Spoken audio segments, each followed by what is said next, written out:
Ok. Profe, respecto de eso tengo una duda. ¿Estas dos vías se pueden activar al mismo tiempo? ¿Son vías independientes? ¿Una induce a la otra? Son vías independientes. Si se activa la vía extrínseca, se activa ella.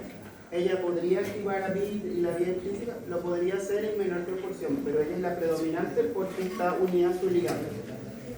La vía intrínseca, si se activa ella, independientemente de esto.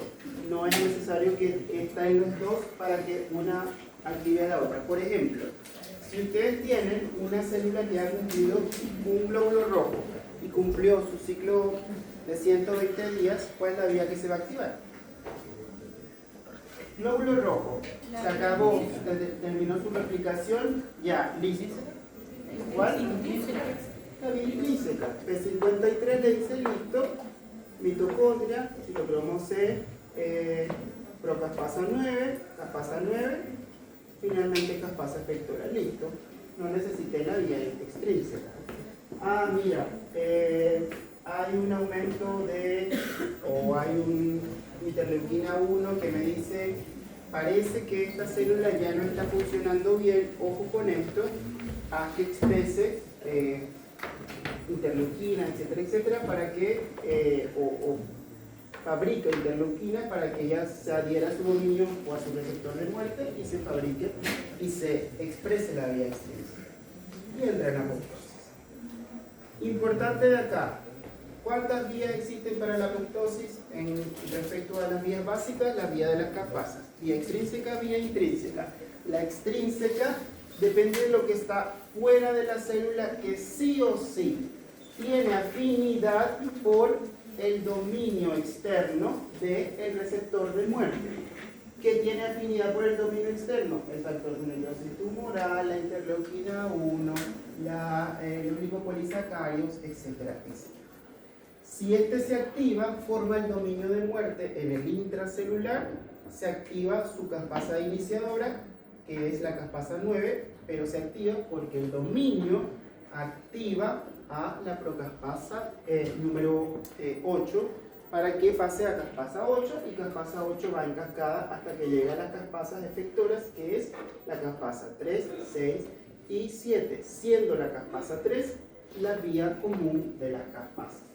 El efecto final va a ser apoptosis. ¿Solo eso se va a activar en la vía extrínseca? No necesariamente, porque la caspasa número 8 tiene la capacidad de activar una proteína que se llama PIC para que éste active a BAX y a BAC. ¿Para qué? Para que en la mitocondria entonces se produzca citocromo C y se active la caspasa 9 y ella vaya en cascada hasta llegar a la cascada, a la caspasa número 3, que es la caspasa final. Esto puede pasar con la vía extrínseca. Sin embargo, en la vía intrínseca es por programación, como lo hace P53 como ajuste, cuando la célula termina su ciclo de vida, o bien si una célula se le ha dañado el ADN por aumento de radicales libres, hipoxia, etcétera, etcétera, pues eso es una señal para que se active P53 y la mitocondria fabrique citocromo C y se active la caspasa. La vía intracelular es capaz de activar la vía extracelular o extrínseca? No. ¿Quién activa la vía extrínseca? El dominio, los ligandos que se adhieran a su dominio. ¿Qué es lo que sí tiene en común? La vía común que lo hace aquí en la caspasa 3. ¿Ok? Ahora, ¿la vía extrínseca tiene la capacidad de activar a la vía intrínseca? Sí, porque la vía extrínseca tiene su caspasa 8 que va a activar a BIPAX y se va a activar la vía intrínseca. ¿Sí? Eso. Caspasas iniciadoras son dos. ¿Cuáles son? Principalmente 8 y 9. Caspasas efectoras 3, 6 y 7. Caspasa de la vía común 3. Sí. Existe una caspasa, por ejemplo, que se llama caspasa 1. La caspasa 1 está ligada con la antiinflamación. Debe suceder en periodos antiinflamatorios para que, o en periodos inflamatorios, para bajar los niveles de inflamación y se produzcan radicales libres que ataquen microorganismos, ¿ok?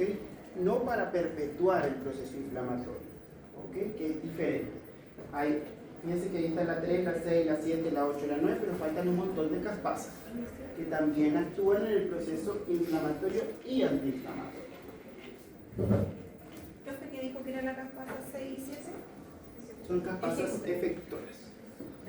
Ahora, esto de la apoptosis, necrosis, ¿qué es? Muerte celular. ¿Qué diferencia la necrosis de la apoptosis? Porque apoptosis es muerte celular. Que no es programada. Ok. Y además sigue siendo parte del órgano. ¿Cómo, perdón? Sigue siendo parte del órgano. Ok, aquí yo tengo una muerte celular en un tejido, en una célula, o que es parte de un tejido que sigue siendo parte del organismo y que aparte de eso, la diferencia más importante con la apoptosis es que en la apoptosis no hay ¿qué cosa? Inflamación. ¿En la necrosis hay actividad inflamatoria? Sí. Entonces el mecanismo de muerte es diferente. ¿Qué se diferencia? La pérdida de la integridad de la membrana, desdoblamiento enzimático y parte celular. ¿Se acuerdan del dibujito de la apoptosis cuando se disminuye el tamaño de las células, se disminuye el tamaño del núcleo, se condensa la cromatina, se fragmenta la cromatina, se forman cuerpos apoptóticos y después se forman fagolisosomas? La membrana se fragmentó, se rompió en algún momento. No, la membrana celular se mantiene indemne, se hacen divisiones para formar cuerpos apoptóticos, pero nada más. Si la membrana no se rompe, no sale nada de lo que está dentro de la célula. ¿Qué pasa cuando una célula se rompe? Libera su contenido al exterior. Y el organismo que dice repara, para reparar tienes que inflamarte primero, tienes que llevar células, después reparas. Porque aquí hay algo que no está bien, pero en la apoptosis no ocurre nada de eso. En la apoptosis está organizado el proceso. Entonces no se activa el proceso inflamatorio. En la necrosis hay destrucción de la membrana plasmática, hay liberación de enzimas que están dentro de las células, hay liberación de organelas, hay material que está dentro de la célula que se libera. Una vez que se libera, se activa la inflamación. Deja de ser un proceso apoptótico, es un proceso necrótico. ¿Ok? Necrosis, otro tipo de muerte celular más agresiva y activa el proceso inflamatorio. ¿Qué tipo de necrosis existe? Tengo la necrosis por licuefacción, por coagulación y la necrosis gaseosa. Ojo, tipos de necrosis. Vamos a ver otro término más adelante que se llama gangrena. Hay tipos de gangrena, son diferentes. ¿La gangrena está formada por necrosis o tejido necrótico? Sí, pero tiene una diferencia que es netamente en extensión básicamente. Entonces, mencionen los tres tipos de necrosis: licuefacción, coagulación, gaseosa. ¿Ok? Vamos a ver alguno de ellos. Licuefacción. Esa palabra que les dice, licuefacción. Licuado, hoguera, todo está unido. Fíjense el mecanismo: digestión intensa del tejido, digestión enzimática. Cuando la célula se rompe, ¿se liberan enzimas celulares? Se libera todo. Dentro de ellos tengo enzimas. ¿Se acuerdan de ATPasas, proteasas, elastasas? Todas esas son enzimas de degradación. ¿Qué característica principal hace que una enzima sea una enzima? ¿Cuál? Acelerar procesos, sí, pero ¿por qué es enzima? ¿Qué lo hace enzima? O más bien, ¿qué necesita la enzima para actuar? Sustratos. Las enzimas son sustratos dependientes, son unidades proteicas que si hay sustrato, ellas actúan. Si no hay sustrato, no pasa nada porque no pueden mediar la reacción.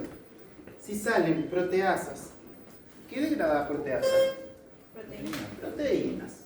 ATPasas, ADN, elastasas, elastina y material extracelular. Entonces, si empiezan a salir enzimas al espacio extracelular, ¿qué va a empezar a hacer? Degradar tejidos, dependiendo de las enzimas que tengamos.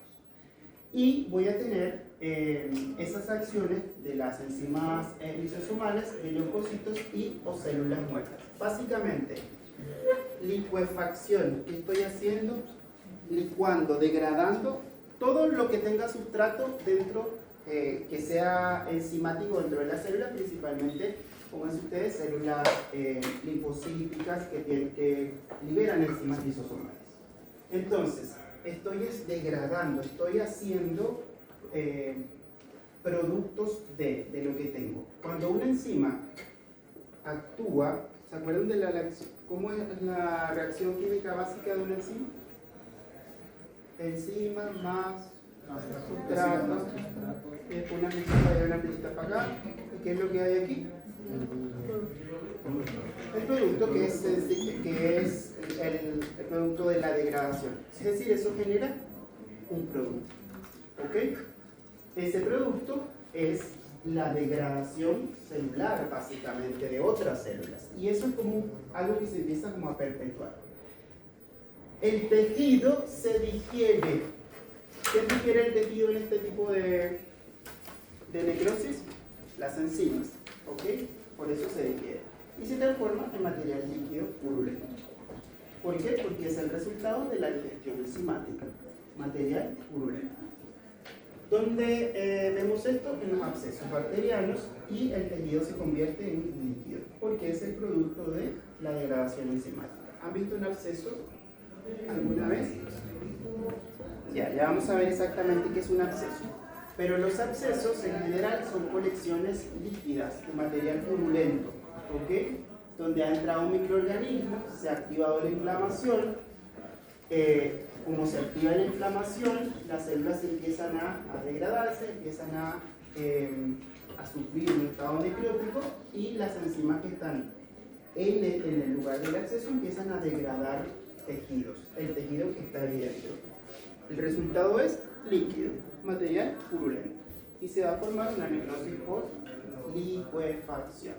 Líquido. Recuerden, licuefacción, juguera. En la juguera necesariamente, bueno, no necesariamente, pero mayormente hacemos líquidos. Entonces, recuerden, licuefacción viene de líquidos. Muy bien.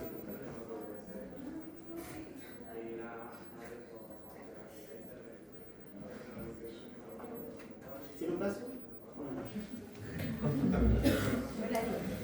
Ok.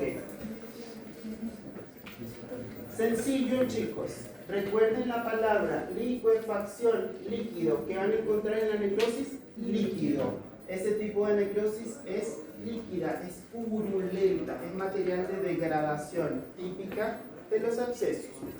Abscesos en piel, en cualquier lugar. Puede haber absceso hepático, puede haber absceso de piel, puede haber abscesos. ¿Ok? Necrosis por coagulación. Sencillo. ¿Qué hay aquí? Coagulación. ¿Qué se activó? De coagulación. Parte de esto activa este tipo de mecanismos de reparación, porque acá en la coagulación. Por ejemplo, cuando hay una isquemia o una hipoxia, ¿cuál era el mecanismo de lesión de la hipoxia? ¿Qué le pasaba a la célula? Disminuye el oxígeno, entonces. ¿Cuál? Mecanismo anaeróbico. Ok, cambia la respiración, se produce ácido láctico, cambia el pH. ¿Qué más? ¿Cómo? Hay un daño en la bomba sodio-potasio, la célula se dematiza y se hincha. ¿Qué más?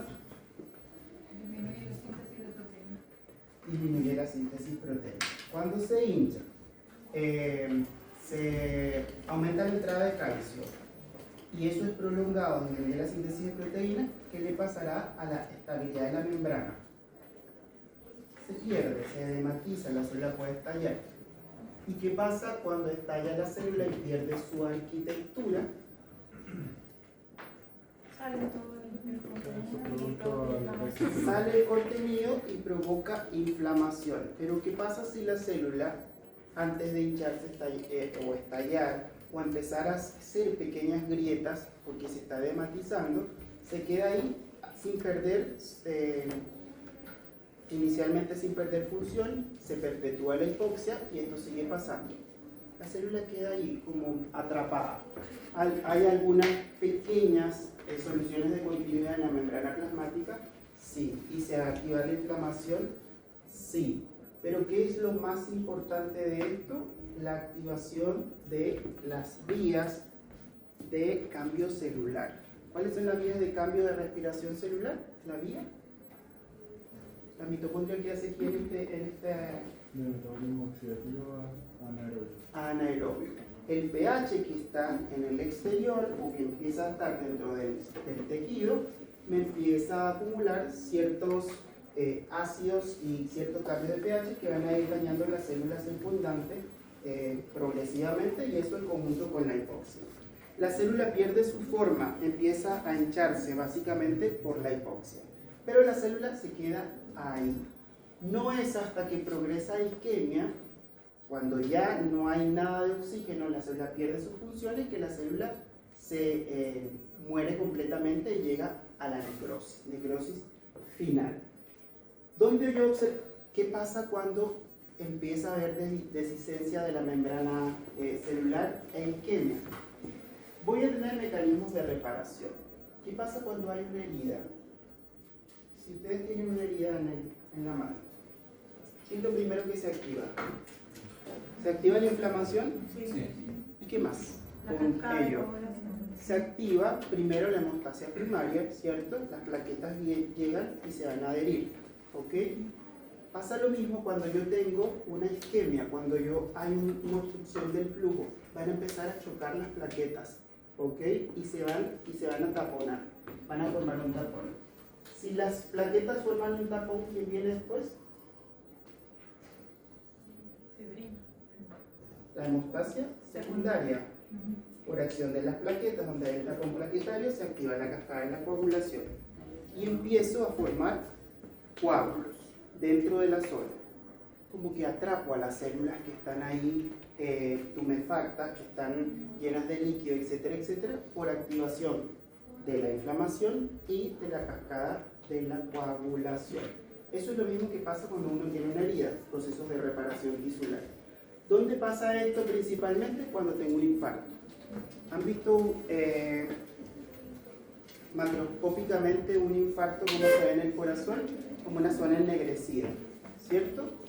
¿Por qué está ennegrecida esa Porque zona? se muere esa parte. 1, necrosis.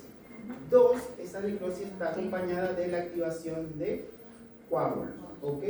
Entonces se activa la cascada de la coagulación. Hay células muertas que están como delimitadas. ¿Dónde? En el lugar de la isquemia, principalmente. Entonces ahí voy a tener una necrosis por coagulación. Y la siguiente necrosis se llama necrosis gaseosa. La necrosis gaseosa es una respuesta inflamatoria crónica. Hay una diferencia entre inflamación aguda e inflamación crónica, que eso lo vamos a ver más adelante.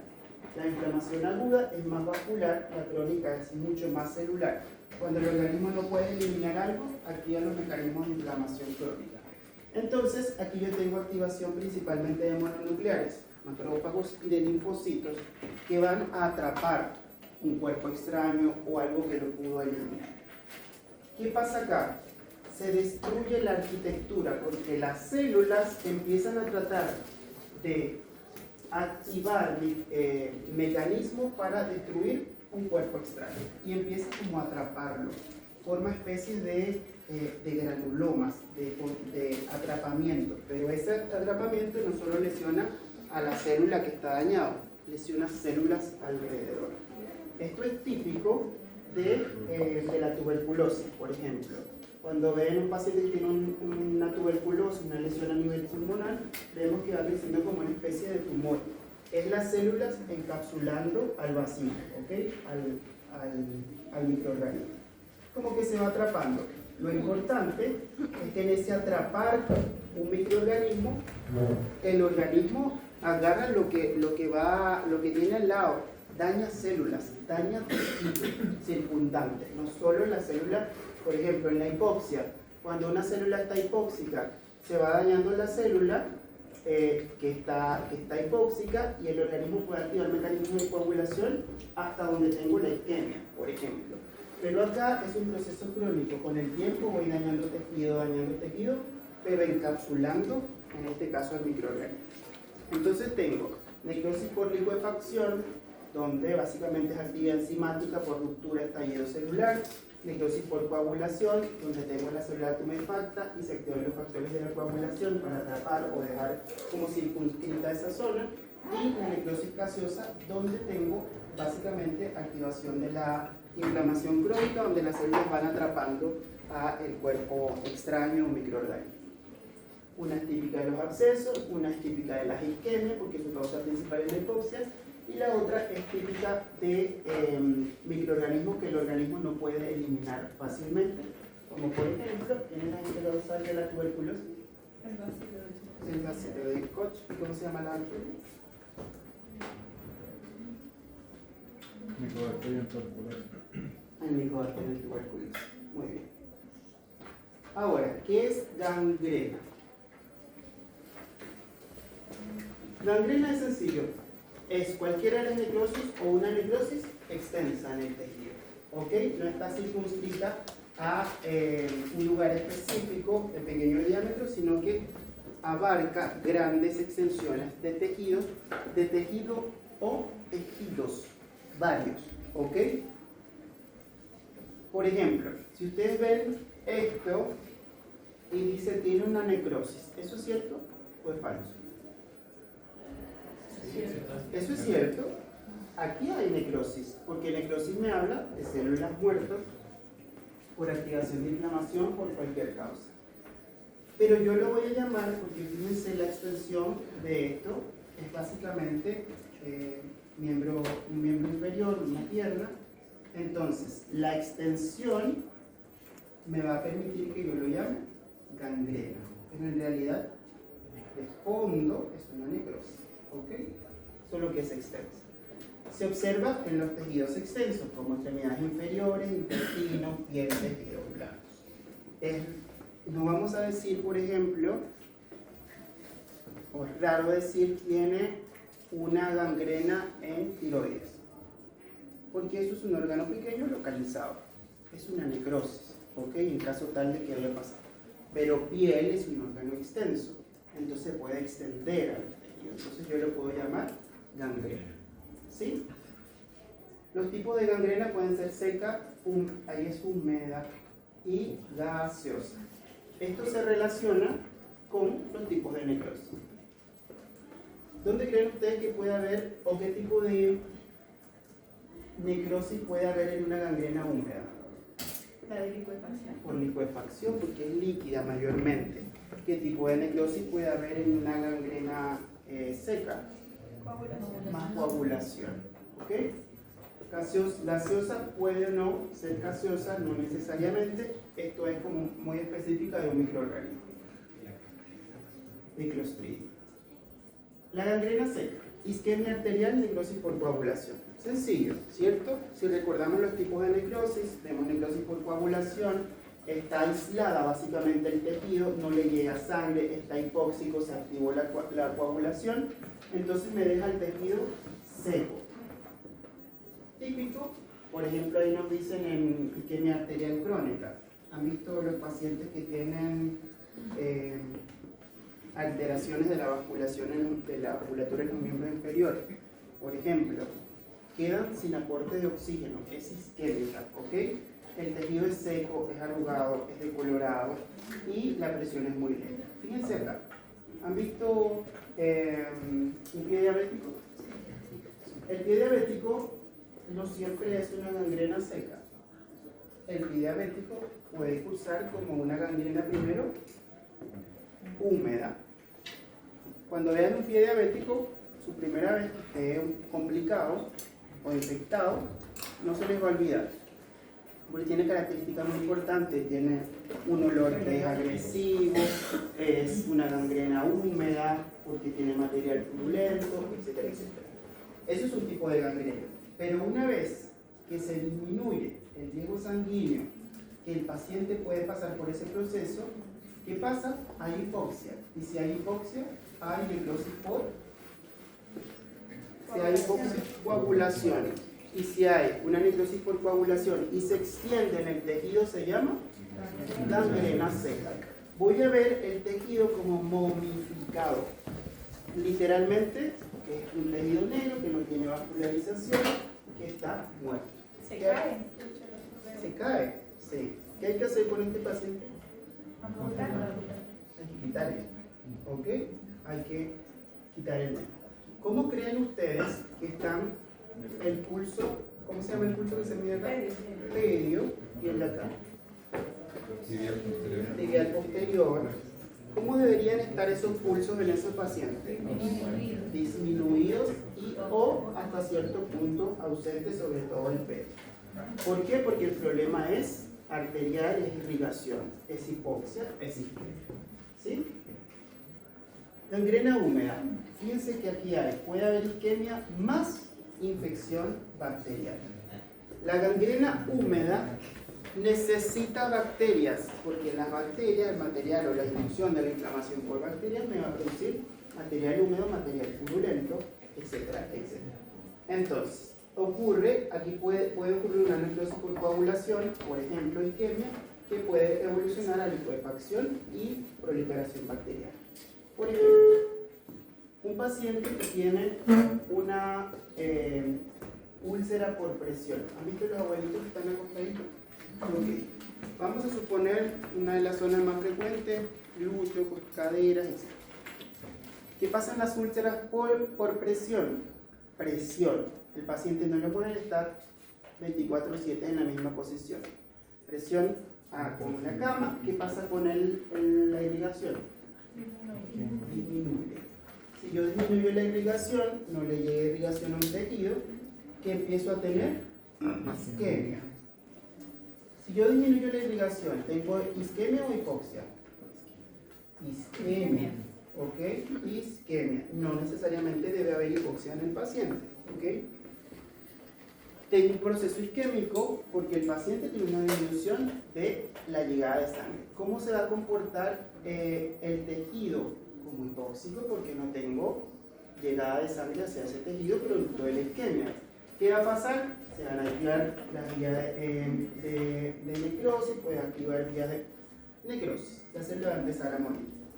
Si la célula empieza a tener una lesión celular,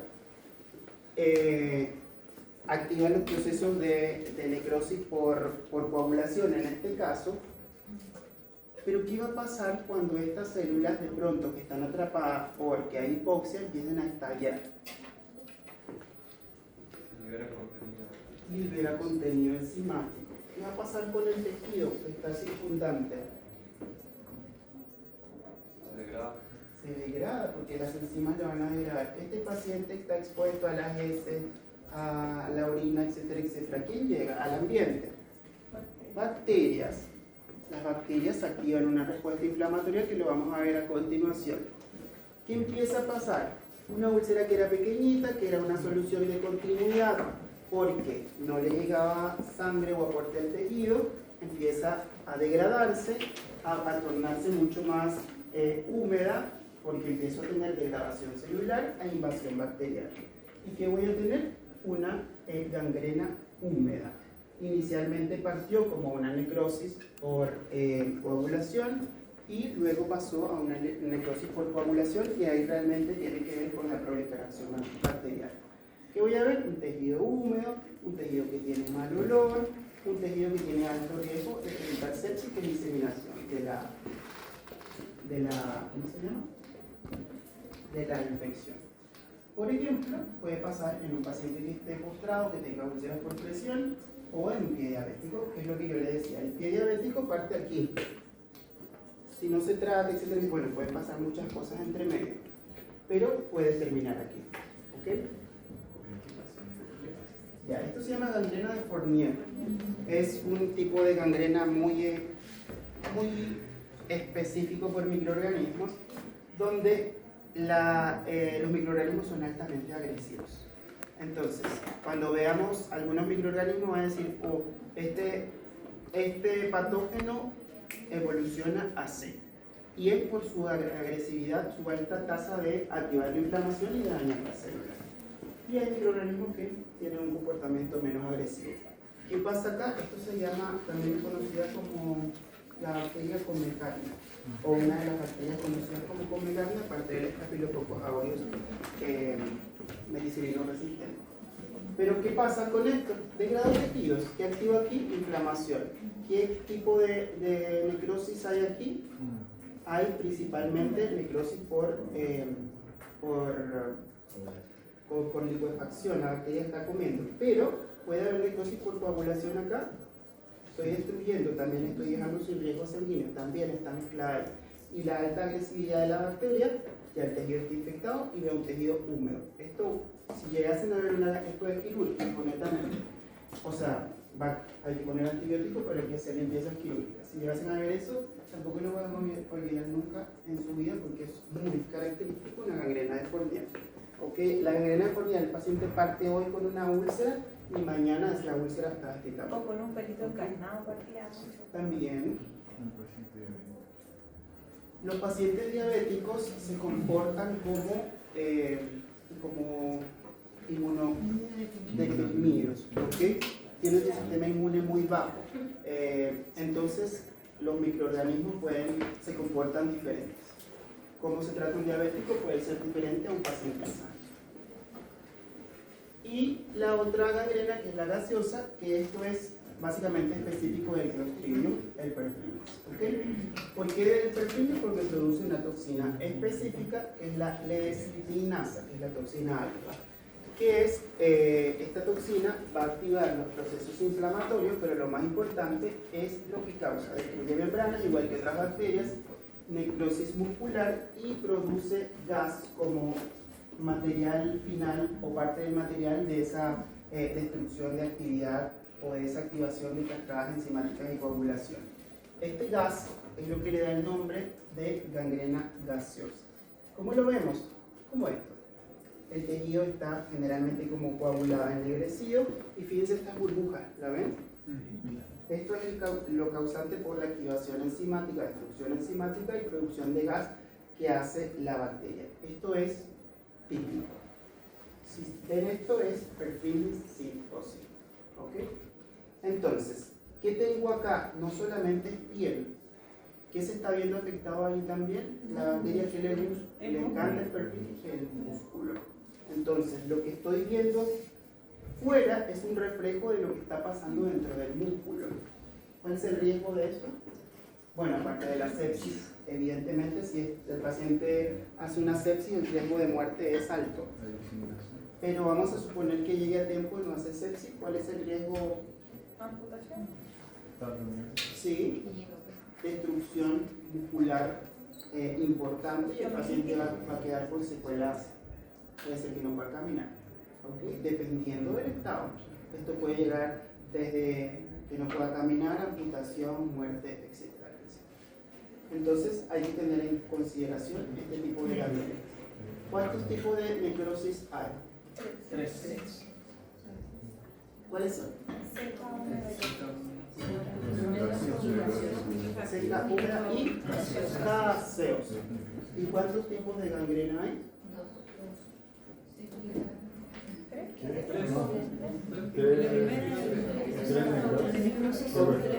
Ok, la de necrosis son tres. ¿Cuál es? Gaseosa. Y la gangrena seca, húmeda y gaseosa. Seca, húmeda y gaseosa. ¿Y este tipo de gangrena podría producirse en rápido? Sí, de todas maneras. Es de grabación muscular. Sí. Hay espacios que te pueden complicar, así como Sencillo, una falla renal aguda, pero eso sería lo más sencillo que le pasaría en realidad.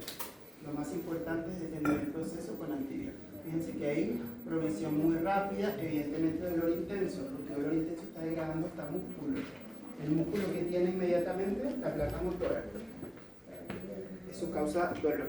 Y puede el paciente llegar a un shock séptico porque hace una sepsis. Entonces, esto es importante. Ok, fíjense esto. Célula normal.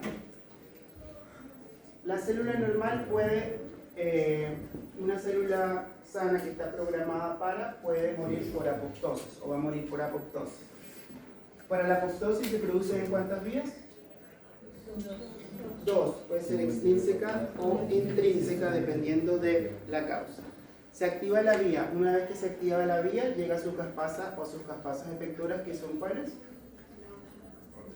Las efectoras 3, 6 y 7. Se produce apoptosis. ¿Qué es el primer paso de la apoptosis? ¿Cuál es? La célula, se crean los factores de señalización y se le dice a la célula entra en apoptosis porque se activó la vía. Reduce su tamaño. Reduce su tamaño, se condensa el ADN, la cromatina, se condensa, es como que se pone rígida alrededor. Una vez que se pone rígida, se condensa. ¿Para qué se condensa? Para fragmentarse. Y después que se fragmenta, ¿qué se forma? Cuerpos apoptóticos. ¿Para qué? Fagolisosoma, para que sean fagocitados. ¿Se rompe la membrana celular? No. ¿Se libera algo dentro afuera del extracelular? No, por eso es apoptosis, no hay inflamación. Y aquí tenemos la vía. Ahora, célula normal. Puede haber hipoxia, puede haber mecanismos de lesión celular que vayan a lesionar la célula. Por ejemplo, yo puedo tener una lesión celular que es una lesión reversible. Ante la hipoxia hay una disminución del oxígeno. ¿Qué le pasa al organismo? Principalmente a la célula. Cambia la vía de respiración. Cambia la respiración. ¿Qué más? Hay tumefacción, hay cambios grasos, etcétera, etcétera. Entonces, ¿qué pasa acá? Fíjense la célula normal. ¿Qué le pasó? Miren cómo está como tumefacta. Está llena se dañó la bomba sodio-potasio de grasa, etcétera, etcétera. Pero todavía esta célula, si yo le pongo oxígeno a este paciente, miren qué le pasa a la célula. Tiene la capacidad de revertirse porque todavía no se ha fragmentado, no ha dañado el ADN celular. Están empezando los primeros cambios.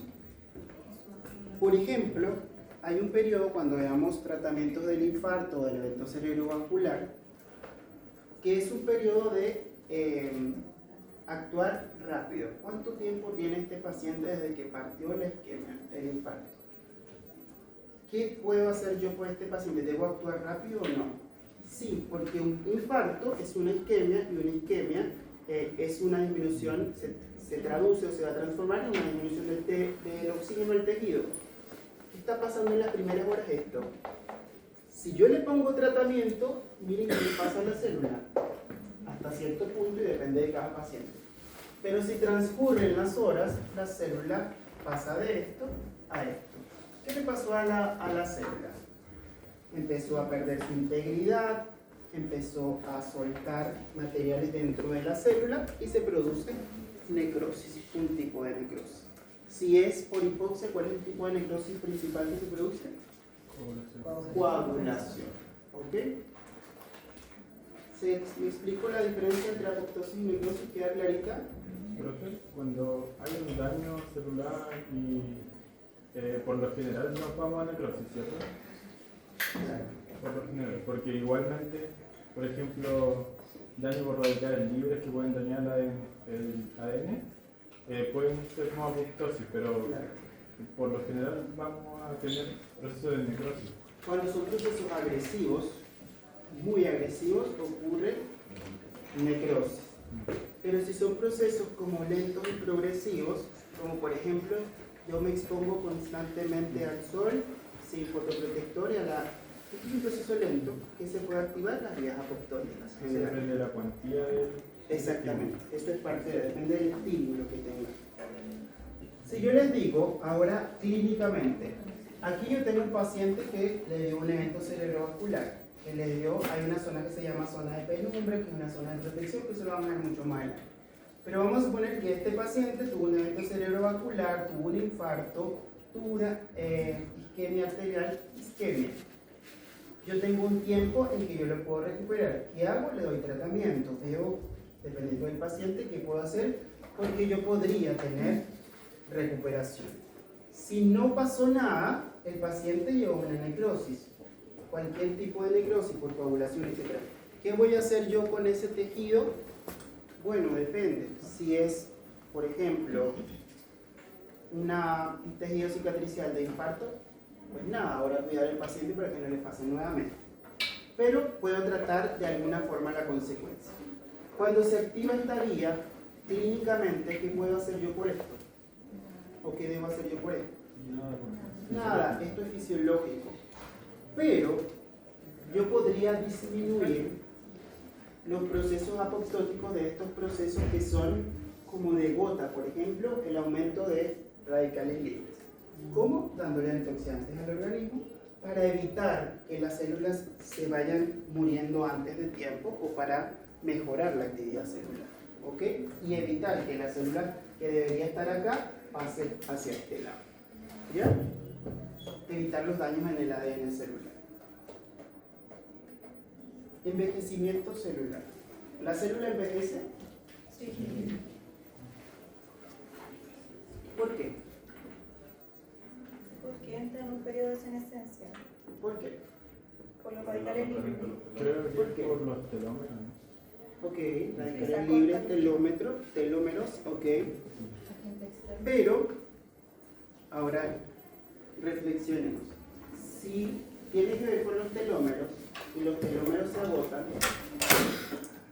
¿qué hace el organismo? Replicarse. ¿Cómo? Porque la parte de replicación del ADN en cada división se va... ¿Se acuerdan los telómeros? Sí. ¿De acuerdo? Cuando se agotan los telómeros, la capacidad de replicarse a la célula, ¿en qué proceso entra la célula? En apoptosis. ¿A qué proceso le llamamos entonces envejecimiento celular?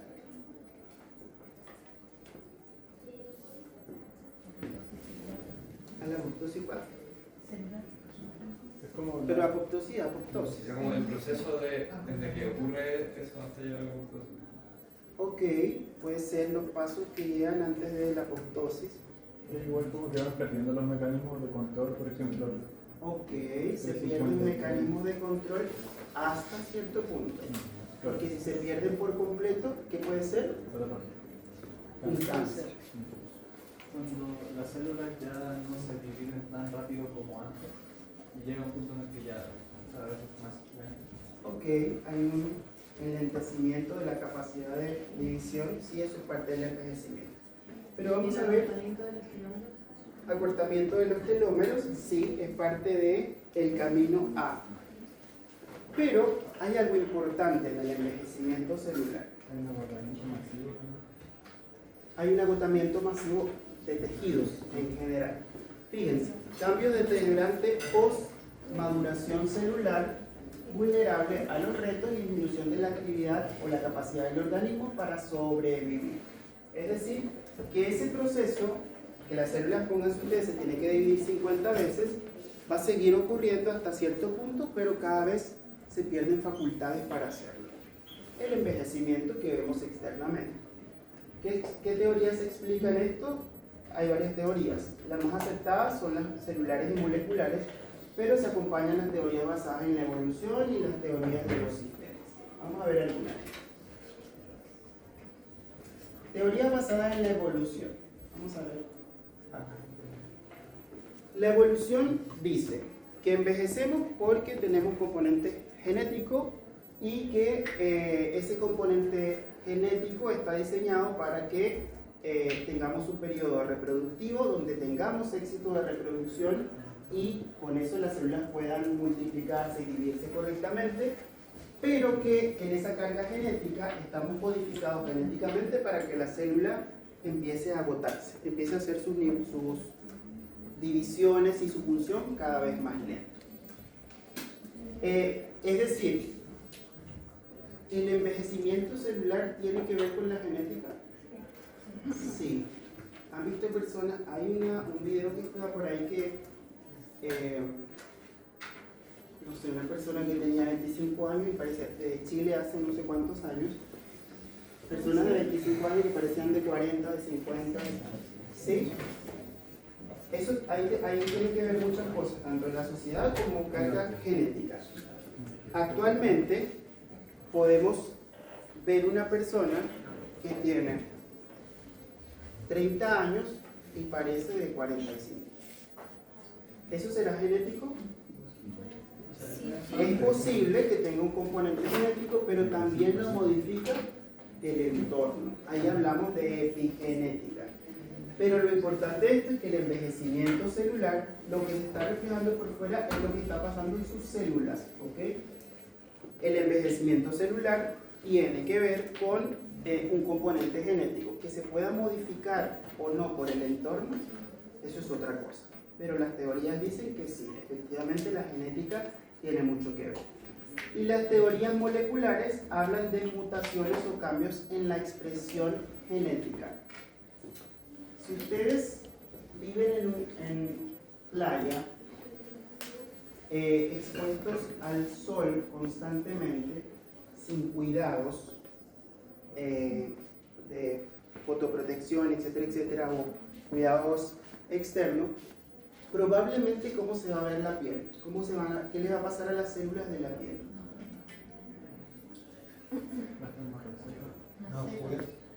La piel va a estar más oscura, va a estar seca, va a estar más queratinizada como engrosada y va a estar con pérdida de su integridad por daño celular. ¿Pero qué estoy expuesto ahí? A radicales libres. ¿Qué está pasando? Mutaciones en el ADN. Cada vez la célula va a empezar a hacer su trabajo con más dificultad. Las mutaciones me van a acelerar el proceso de retraso de los procesos fisiológicos de la célula, es decir, me van a acelerar el envejecimiento. Y existen unos genes que se llaman genes anti-envejecimiento, que son los que tenemos para que no ocurran esos procesos tan agresivamente de envejecimiento. Pero esos genes son muy modificables con el entorno. Es decir, que esta persona que está expuesta a radicales libres constantemente va a dejar de expresar genes anti-envejecimiento. ¿No han visto que un fumador envejece más rápido que una persona que no fuma? Sí. ¿Por qué? Porque hay mutaciones en la expresión génica por el aumento de radicales libres, etcétera, etcétera, y porque los genes anti-envejecimiento empiezan a dejar de expresarse. ¿Ok? Entonces la célula empieza a tener deterioros. Las teorías celulares dicen que es un término que dijeron por ahí, senescencia celular. ¿Qué es senescencia?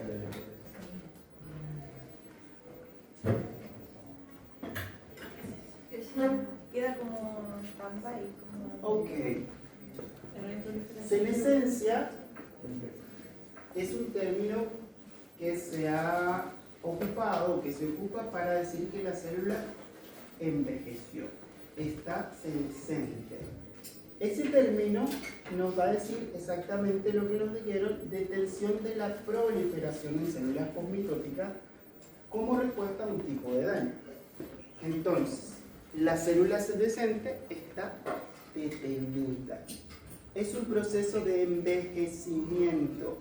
A eso vamos a llamar envejecimiento celular, al proceso de senescencia.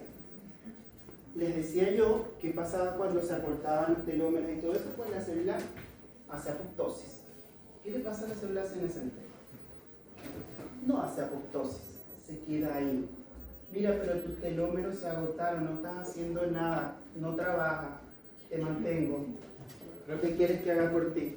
¿Es lo mismo que la célula zombie? ¿Es como lo mismo que yo había? Es como la célula zombie, más o menos. Entonces, la célula está ahí, pero no hace nada, y le falta una palabra, no hace nada bueno. Sí hace algo, pero no bueno.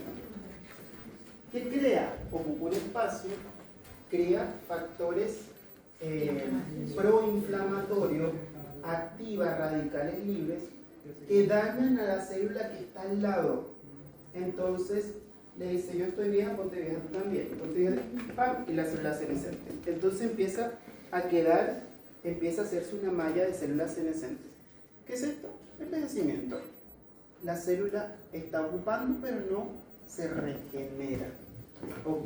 Queda detenida en el tiempo. Está bien, literalmente. ¿Ok? Entonces, la célula normal, que puede multiplicarse, y cuando llega aquí, ¿qué le pasa? Se detiene la proliferación, no hace nada más que producir factores proinflamatorios y genera daño. Entonces, aquí habíamos estado hablando de esto. Las teorías celulares, sencillo. ¿Qué pasa cada vez que se replica la célula o que entra en mitosis? Fíjense los cromosomas, los telómeros. Se cortan los telómeros, ¿cierto? Y se van a cortar. ¿Cuánto aprox? Bueno, en general unas 50 veces puede suceder esto. ¿Qué pasa cuando se cortan los telómeros para poder sufrir mitosis las células? ¿Quién entra en trabajo ahí para hacer que esto de alguna manera se repare y pueda volver a la telomerasa? Hace su efecto ahí para mantener, digamos, de alguna forma los telómeros que sean funcionales. Ahora, ¿qué pasa? La teoría celular dice que cada vez que se van acortando los telómeros, pues la célula tiene menos capacidad de vida. Es como que va cumpliendo años. Básicamente es eso. Entonces, bueno, ¿cuánto tiempo tienes que multiplicarte? Unas 50 veces. Bueno, cumpliste 1 año, 2 años, 3 años. Ojo, año es no, esto no pasa en años. Por ejemplo, un glóbulo rojo, ¿cuánto tiempo pasa este acortamiento? 120 días. Depende mucho de la célula. Y hay otra cosa. Las lesiones por radicales libres también me pueden generar actividad aumentada de estas vías. Es decir, pueden ser que la célula entre en procesos apoptóticos y que tenga que replicarse antes de tiempo. ¿Por qué? Porque dice, hoy se está dañando sus telómeros, mejor entra en apoptosis y vamos a hacer otra célula nueva que sea funcional. Entonces, si yo entro en apoptosis, voy haciendo célula, ¿qué puede pasar? 1, célula se agota. 2, la actividad de las telomerasas puede cesar y o se puede sobreexpresar. ¿Qué pasa si yo no tengo telomerasas? No hay reparación. No hay reparación de los telómeros, ¿la célula se va a multiplicar? No. ¿Qué pasa si tengo mucha telomerasa? Se multiplica constantemente y es el origen uno de los orígenes del cáncer. ¿Ok? Entonces esto me dice la teoría celular. Fíjense acá. En mis tiempos hacía mitosis más rápido. La célula está senescente. Entonces ya nosotros estamos jubilados. ¿Qué está diciendo la caricatura? Ya nosotros estamos jubilados, ya aquí no se hace mitosis. Que lo hagan otras, yo no. Pero me quedo ahí. No, la célula no sufrió apoptosis, está ahí. ¿Qué producen estas células senescentes? No son inocuas, no están ahí. ¿Qué están haciendo esos abuelitos ahí cerca? Si usted interpreta en esta gráfica, también una célula que se está multiplicando, ¿qué está haciendo? Está chismeando ahí, está muy haciendo lo que no me importa, qué sé yo. Es decir, están produciendo factores proinflamatorios. Interleuquina C, interleuquina 1, factores de necrosis tumorales, metaloproteinasas, etcétera, etcétera. ¿Y qué es esto? Las interleuquinas 1 y 6 son altamente proinflamatorias. ¿Qué es esto? Inflamación. Si yo tengo una célula que constantemente lo que está haciendo es generar esto, genera lo que se llama inflamación crónica, que es un término que van a encontrar como en la actualidad, que se llama inflammation. Ese término se ocupa para designar los estados inflamatorios o los procesos inflamatorios crónicos que no necesariamente tienen que hacer o dar referencia a una enfermedad, sino en un estado de inflamación. Fíjense algo. Los procesos inflamatorios crónicos se activan por senescencia celular, pero ¿qué puede ser que una célula sea senescente más rápido? Radicales libres, que tienen que ver con el cigarrillo, que tienen que ver con la mala alimentación, que tienen que ver con el sol, bla, bla, bla. Y que tiene que ver con una hormona que se llama cortisol. Por ciertas vías, el cortisol hace que aumenten los factores proinflamatorios y que podamos envejecer mucho más rápido. Vean un paciente que está sometido a estrés o una persona todos los días de su vida, un estrés constante. Esa persona va a envejecer más rápido, va a entrar en senescencia mucho más rápido. Se hizo un estudio que se identifican cuáles son los factores de la vida en general que mayor causan inflamación. Esta inflamación crónica es un proceso como un círculo vicioso. Todo esto aumenta la senescencia celular y el daño celular. Entonces, es como un círculo. Se dice que lo que más genera inflamación crónica sistémica, adivinen qué es. El cortisol, el estrés. Más que el cigarrillo, que las enfermedades descompensadas, que la alimentación, que la falta de deporte, el estrés. El estrés crónico genera inflamación crónica y genera senescencia celular como uno de sus factores. Evidentemente puede generar cáncer, puede generar todos los estados o mutaciones celulares. ¿Okay? Entonces, ¿qué creen que pasa si una célula no entra en apoptosis cuando debería?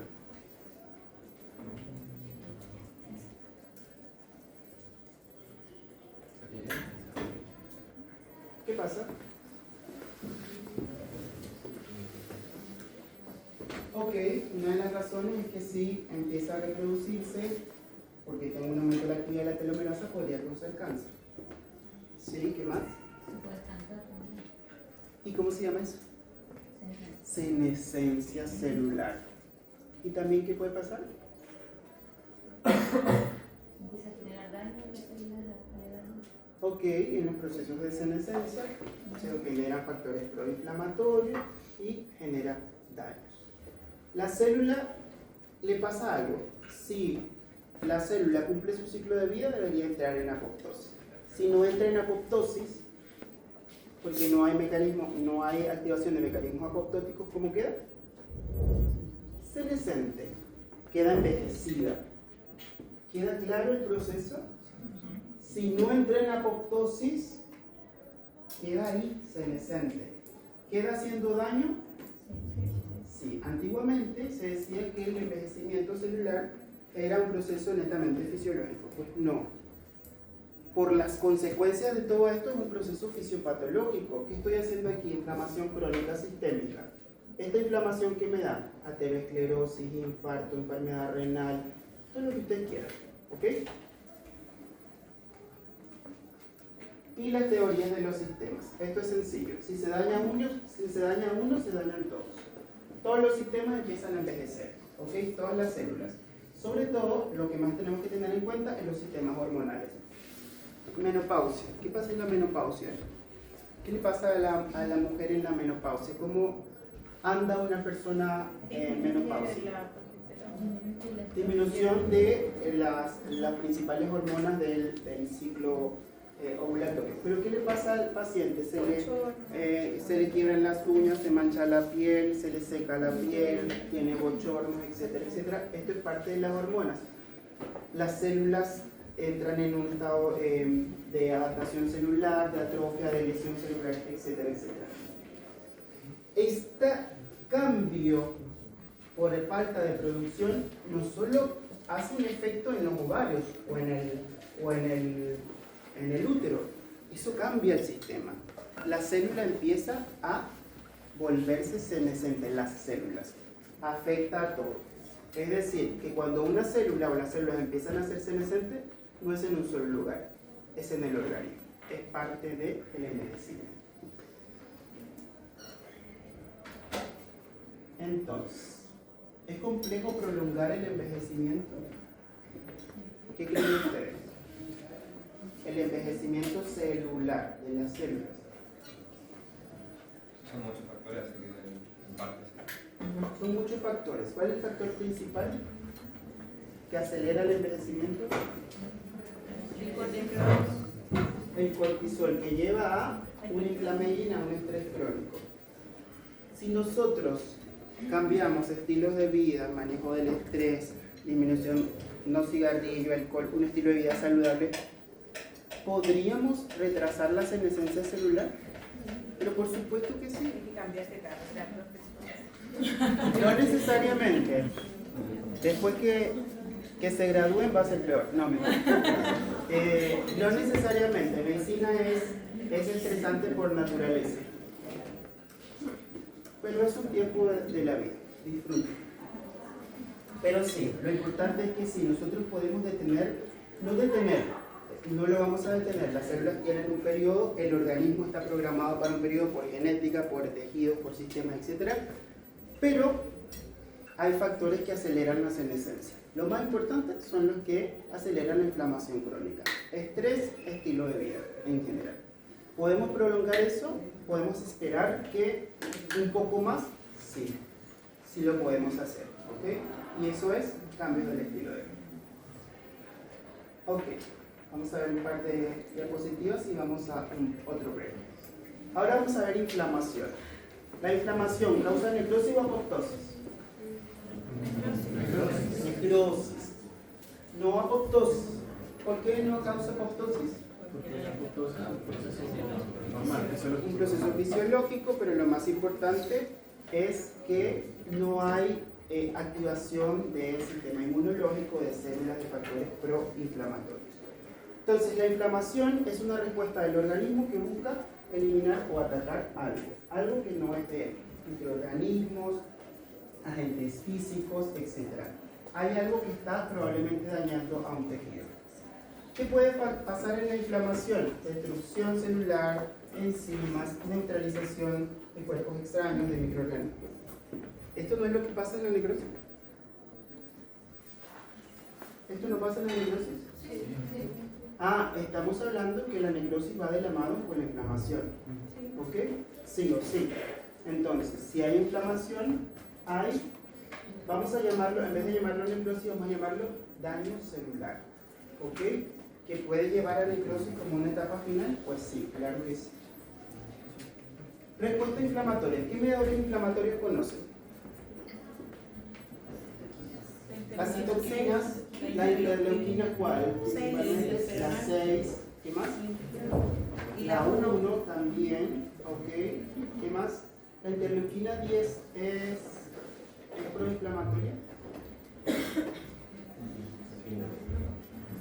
Antiinflamatoria. Es decir, no todas las interleuquinas son proinflamatorias, ojo, pero no se van a aprender el papel de todas las interleuquinas o debieron estudiarlo en inmunología. ¿Qué quiero que recuerden? Interleuquina 1 y 6 principalmente. ¿Qué más? Factor de necrosis tumoral alfa, el factor vascular de crecimiento endotelial, los neutrófilos, el amiloide sérico, etc. Hay un montón de mediadores que son más que eso. ¿Cómo se nombran los procesos inflamatorios con el sufijo itis? Por ejemplo, pancreatitis, ¿qué más? Apendicitis, sinusitis, tendinitis, pleuritis, vitilitis. Todo lo que termina en itis en medicina, entonces, ¿qué me está diciendo? Actividad inflamatoria. Pero no necesariamente todo. Por ejemplo, si yo digo granuloma, OMA, esa terminación de que me habla, que lo vamos a ver en la próxima clase, de un tumor, que es, ¿hay un contenido inflamatorio? Sí, pero es un contenido inflamatorio crónico, que es diferente, ¿ok? Generalmente los itis los ocupamos para inflamaciones más agudas, apendicitis, pericarditis, etc. Es sencillo. Si tienen inflamación de la piel o en la piel, ¿cómo lo vamos a llamar? Dermatitis, celulitis, que hay diversas causas y hay diversos puntos ahí. Pero también yo puedo tener un absceso. Y eso sigue siendo un proceso inflamatorio. Ah, pero es que es un tipo D. ¿Ok? Entra igual dentro del proceso inflamatorio, pero hay que ponerle nombre a las lesiones de piel, por ejemplo. Si se inflama el peritoneo, ¿cómo se llama? Si se inflama un riñón, nefritis o pielonefritis. ¿Okay? ¿Cuáles son los signos cardinales de inflamación? ¿Qué signos son típicos de la respuesta inflamatoria aguda? Aumento de volumen o edema. ¿Qué más? Aumento de la temperatura. ¿Qué más? Cambios en la coloración, eritema. ¿Qué más? Dolor. ¿Qué más? Pérdida de la función. Entonces, eritema, rubor, tumefacción o tumor o edema, que es el aumento de volumen, calor, dolor y la función la eta, que es la pérdida de la función. Entonces, ¿estos deditos están inflamados? ¿Qué ven en el dedo? Cambio de color. ¿Cómo se llama ese cambio de color? Eritema, porque está rojito. ¿Ok? Se llama eritema si está rojo. Puede ser que no esté rojo, que esté violáceo y ya no se llama eritema. ¿Ok? Pero como está rojito se llama eritema. ¿Qué más? Aparte del cambio de color. Aumento de volumen, edema. ¿Ok? ¿Podemos ver otra cosa con las fotitos? No sabemos, probablemente le duele, probablemente tenga pérdida de la función, pero a la inspección eso, lo demás, examen físico, interrogatorio, etc.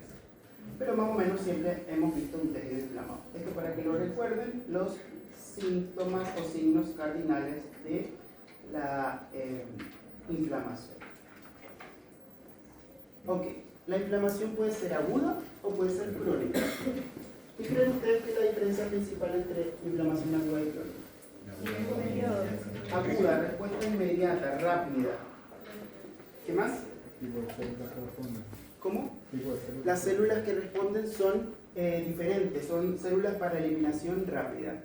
Y la respuesta crónica es una respuesta que es más lenta. La respuesta crónica generalmente ocurre cuando el organismo le cuesta, ¿ok?, eliminar algo. La respuesta crónica puede perpetuarse por años y es un tipo de inflamación. La inflamación aguda entonces es una respuesta inmediata y tiene signos locales que los acabamos de ver y los vasos sanguíneos desencadenan la lesión. ¿Qué desencadena una lesión aguda? ¿Qué enfermedades conocen ustedes con inflamación aguda? Una metabolitis por bacterias, por virus o por lo que sea. ¿Qué más? Apendicitis por generalmente bacterias, ¿sí? ¿Qué más?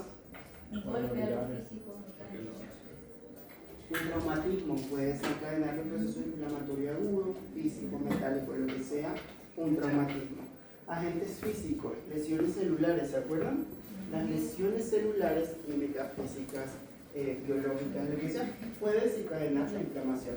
¿Por qué? Porque se está dañando la célula, se está lesionando. ¿Un mecanismo de adaptación celular activa la inflamación aguda? ¿Sí o no? No. La célula se está adaptando, no activa mecanismos inflamatorios, solo se adapta. Ojo, lesión celular, si es lesión, se activa la inflamación.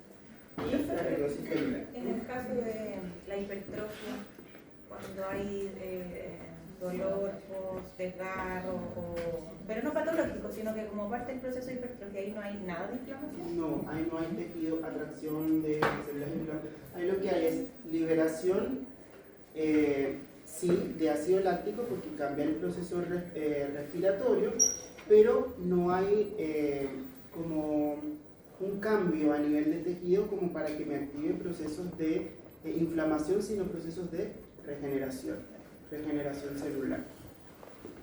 Ah, pero es que resulta que yo voy al gimnasio y yo puedo con 20 kilos y me pusieron a hacer 100 kilos y destrucción total, se rompieron las fibras, las células, hay una acumulación extrema de ácido láctico, ahí sí, ahí sí hay inflamación y eso puede conllevar a otros factores. Esto es importante. El protagonista aquí en la aguda es el vaso sanguíneo. Por eso, o parte de ello, justifica los signos cardinales de la inflamación aguda. Es el vaso el que media esta inflamación principalmente. No quiere decir que no hayan células, sí hay, pero el vaso es el principal protagonista.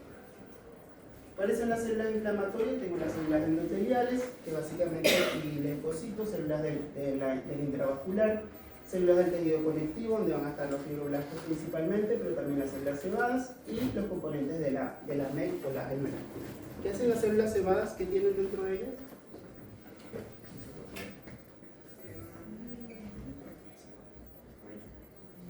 Histamina, son los mismos mastocitos, ¿ok? ¿Qué más? Eso. Fíjense acá, entonces tengo las células, los glóbulos blancos, las plaquetas que participan en la inflamación, las células del endotelio y tengo componentes de la matriz extracelular donde tengo principalmente el fibroblasto y otras células como las células cebadas, las elastinas, etcétera, etcétera. Todo esto lo necesito para activar los procesos inflamatorios agudos. Se va a dar en dos fases. Una fase que se llama vascular, que es la más importante, donde voy a tener como protagonista principal, ¿cómo se llama esto? ¿Qué es esto? Capilar. Un capilar, ¿ok? Y ¿qué pasaría si yo en este momento tomo algo cortante y tengo una solución de continuidad en la mano? Inmediatamente, en segundos, ¿qué pasa? Vasoconstricción. ¿Por qué? Porque está liberando sangre. Porque si yo tengo una solución de continuidad acá o cercano a esto, ¿qué hace el organismo? Con las arterias más pequeñas o los capilares porque te vas a desangrar. Es un mecanismo, es el mecanismo de respuesta inicial, mediado por, o uno de los mediadores, ¿quién es? De la vasoconstricción. ¿Quién media la vasoconstricción? El sistema nervioso simpático. Parte de ello, pero principalmente así como el capilar, tromboxano A2, ¿ok? También existen otras sustancias mediadoras. Ahora, después que pasa esto, ¿por qué pasa esto? Como un mecanismo de defensa inicial, vasoconstricción. Esto es muy rápido, segundos.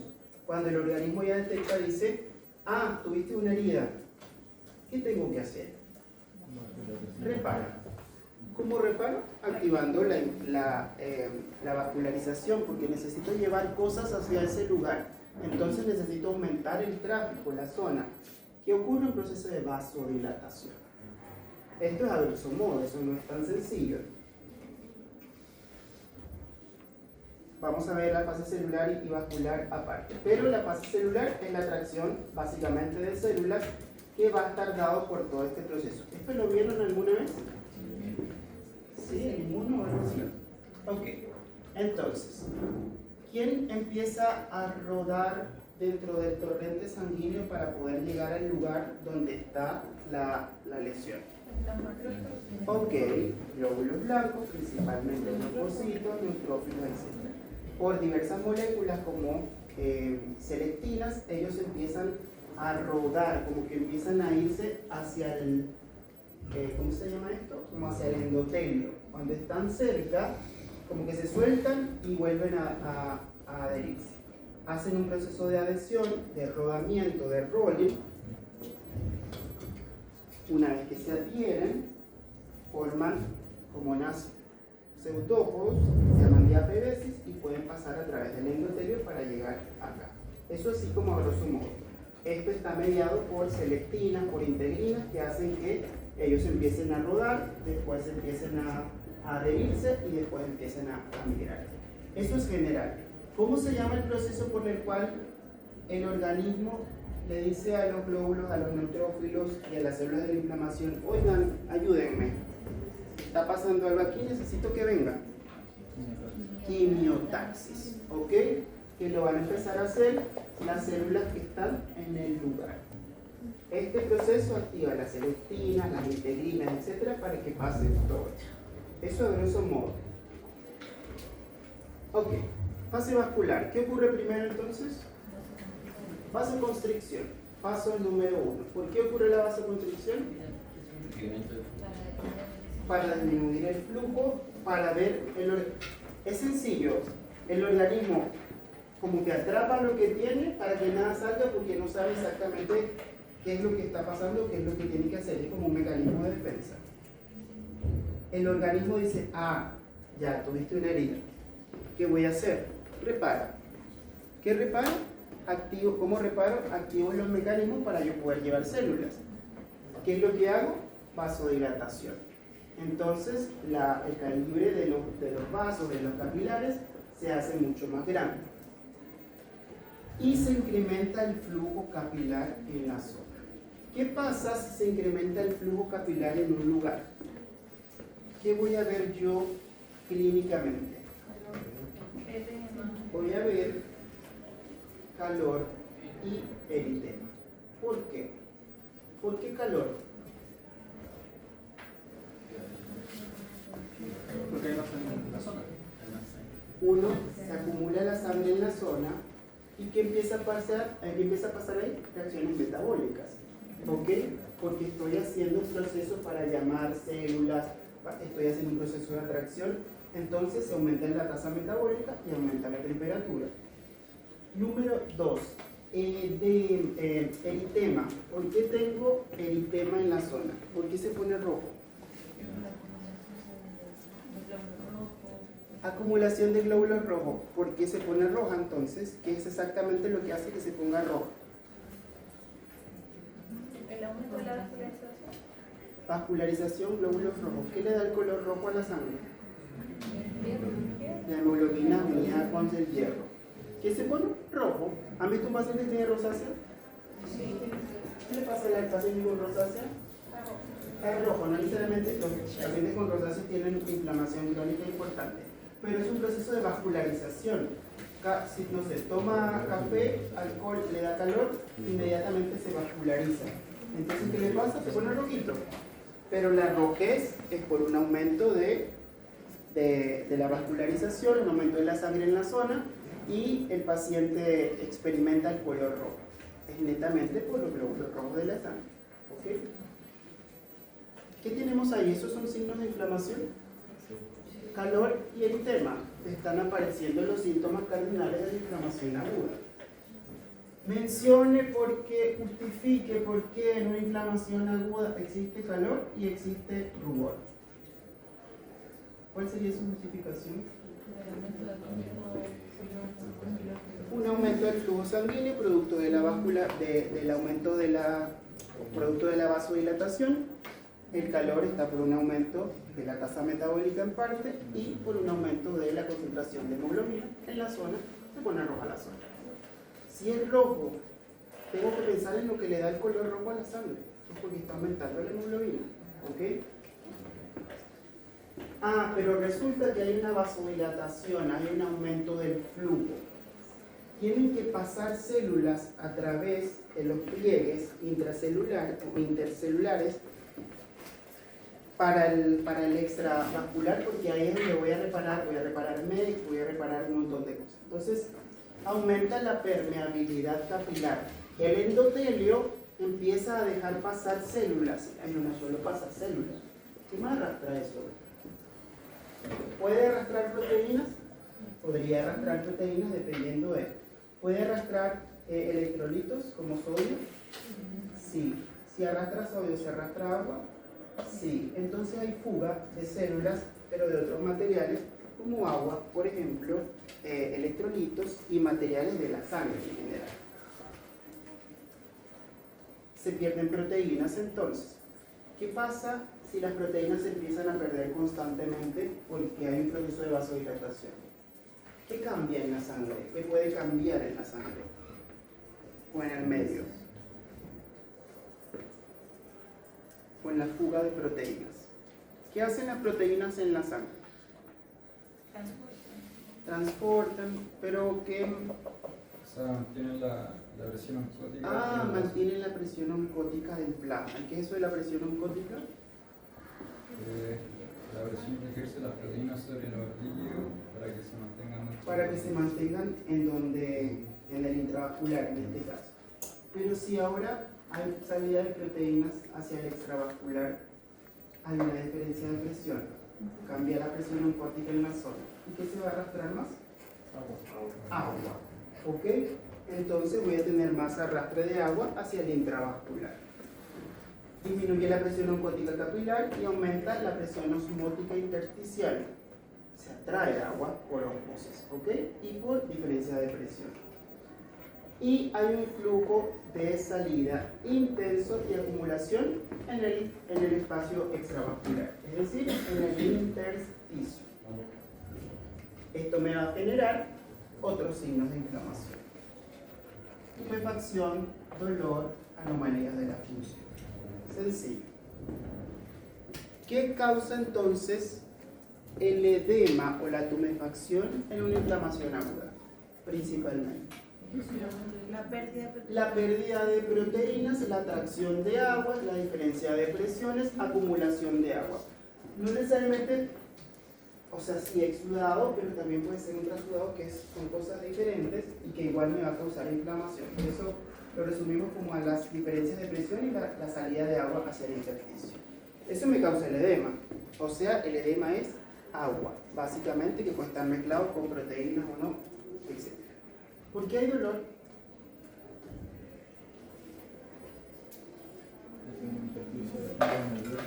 Ok, en el intersticio, en la MEC, tengo capilares, tengo fibras nerviosas, tengo receptores de dolor. Cada vez que, por ejemplo, si es en piel, cada vez que la dermis empieza a expandirse, se activan los receptores de dolor. ¿Qué le da al paciente? Dolor. ¿Por qué? Por expansión de tejido y activación de receptores. ¿Y por qué tengo pérdida de la función? Por el mismo edema y dolor. Por el edema y el dolor. El paciente responde al dolor. Si tiene dolor en la pierna porque la mueve, pues no la va a mover. Pero si el edema es justo que le llega a la rodilla, etcétera, etcétera, pues no va a poder mover la pierna por limitación, por ejemplo. Entonces, ¿qué tengo ahí? ¿Qué expliqué? Los signos de la inflamación. Si sale líquido, sale líquido, sale líquido, sale agua, salen células, ¿qué tengo? ¿Qué pasa con el flujo? El flujo sanguíneo de la zona. Hay un término que se llama estasis. Se queda estancado en la zona y se va a activar las vías de coagulación. ¿Qué pasa cuando se empieza a ver como pérdida de la integridad del endotelio? Es como que empiezan a haber rupturas. Es como que empiezan a haber pequeñas rupturas en el endotelio. Cada vez que hay una ruptura en el endotelio en cualquier parte del tejido, ¿quién viene? Las plaquetas. Y las plaquetas hacen activación de la ¿cómo se llama? Las plaquetas activan la homeostasis primaria y después la cascada de la coagulación. ¿Okay? Entonces puede haber estasis de flujo y activación de la coagulación. ¿Para qué? Para limitar a los microorganismos infectantes. ¿Sí? El organismo hace como una especie de tapón, sella los vasos para que el microorganismo, si es que es algo por microorganismo o cuerpos extraños, no pueda salir de donde está. ¿Qué es lo que está haciendo el organismo? ¿Para qué hizo esto? Para protegerse, para que no sea invadido, para que el daño no progrese y para atacar a quien está haciendo daño, sea microorganismo, agente físico o lo que sea. Ahora, ¿qué podemos explicar por fisiopatología?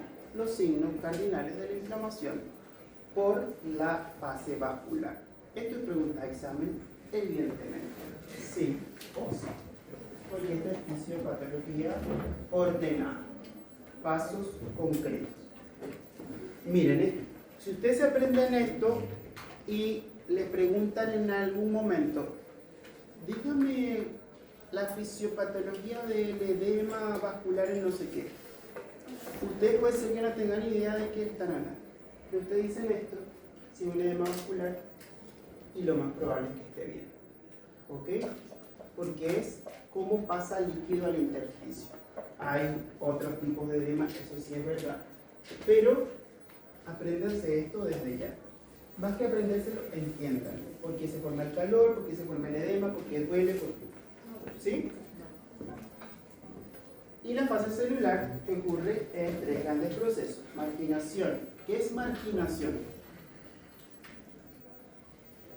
Sí, quedan Marginación, como que es mantenerse al margen, o qué es marginarse. ¿Cómo? fuera. ¿Hay alguien por ahí? Alejarse. Alejarse. Las células se alejan de sus compañeras que están circulando en el intravascular. Empiezan a alejarse, ¿y para dónde empiezan a irse estas células? Los neutrófilos a la periferia, al endotelio, a donde tienen que llegar. Ese proceso se llama marginación. Esto está principalmente comandado por las selectinas que producen las mismas células para que ellas puedan empezar a marginarse. La migración, a ver, ¿estoy en un proceso? Ok. Antes de esto hay un proceso de la marginación y hay un proceso como de rolling, que es donde las células expresan adhesinas, o las adhesinas hacen que estas células puedan empezar como a saltar en el endotelio hasta que llegan al lugar donde puedan como adherirse. Y llega el proceso de la migración o transmigración, que por ahí también lo nombraron como, ¿cómo se llama? Diapedesis. Ok.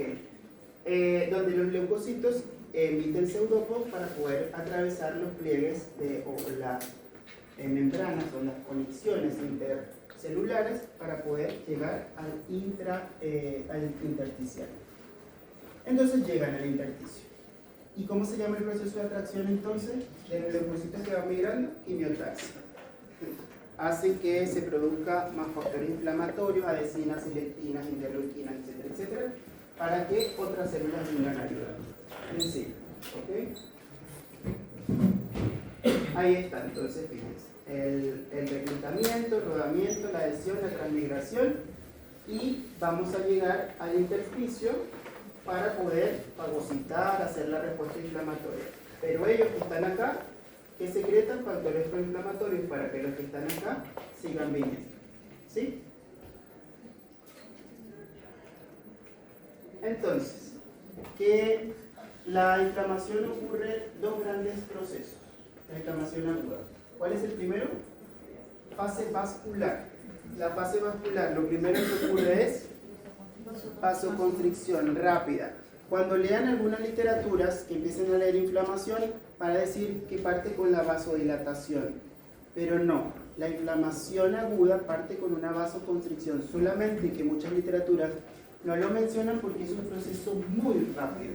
¿Ok? Es como un mecanismo de defensa y ya se activa la vasodilatación. Pero realmente parte con una vasoconstricción, vasodilata, y después voy a tener salida de proteínas, voy a tener salida de agua, edema, activación de la coagulación, y ahí voy a tener todos los síntomas. No es que la fase celular ocurra primero la fase vascular y la fase celular después. No. Todo está ocurriendo para que las células lleguen. ¿Ok? Eso ocurre en conjunto. Esa es la justificación. Yo hago un proceso de vasodilatación para que las células empiecen a marginarse, a rodar, etcétera, etcétera. ¿Ok? Entonces todo ocurre en conjunto. ¿Se acuerdan de la apoptosis? El fagosoma que hacía el proceso de degradación. Cuando llegan los fagocitos, internalizan a bacterias que están ahí, las reconocen y las internalizan. Eso ustedes lo vieron asumo yo que lo vieron en inmunología, ¿puede ser? ¿Vieron eso? ¿O no? Sí. La fagocitosis ocurre en tres grandes procesos: opsonización más adherencia, internalización y destrucción celular. ¿Qué es opsonizar?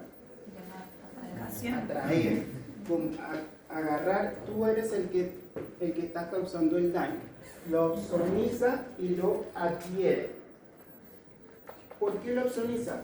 Porque los microorganismos tienen y expresan receptores, donde esos células pueden adherirse al receptor, opsonizarlo o hacer que expresen los receptores para poder atrapar.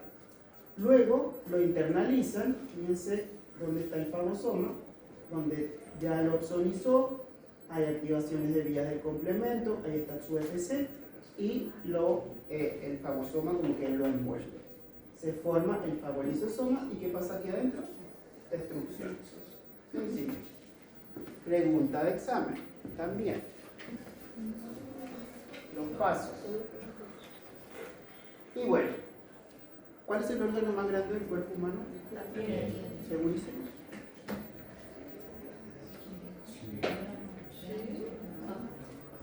¿Y el endotelio? ¿El endotelio es un órgano?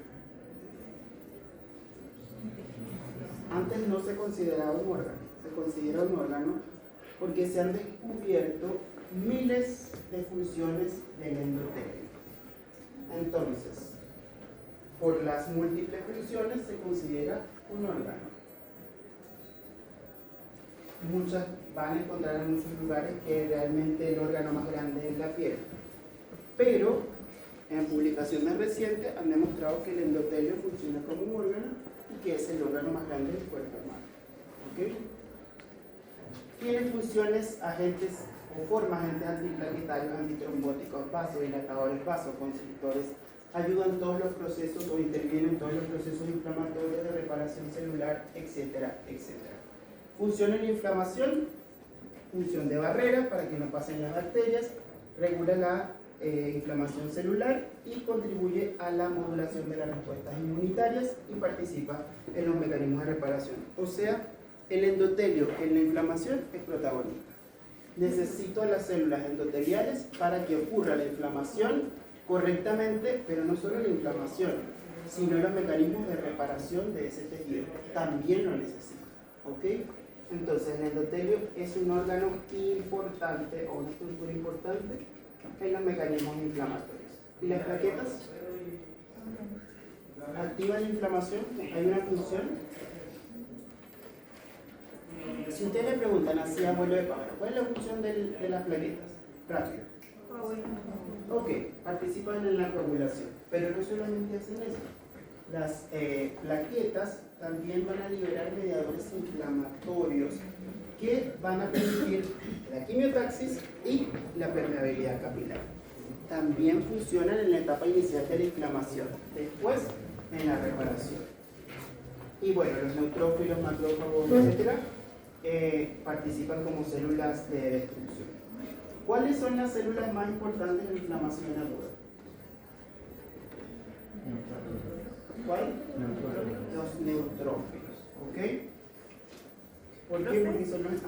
¿Cuáles son los mediadores de las plaquetas? Vamos a... Aquí hay una diapositiva para eso. Ya lo vamos a ver más adelante.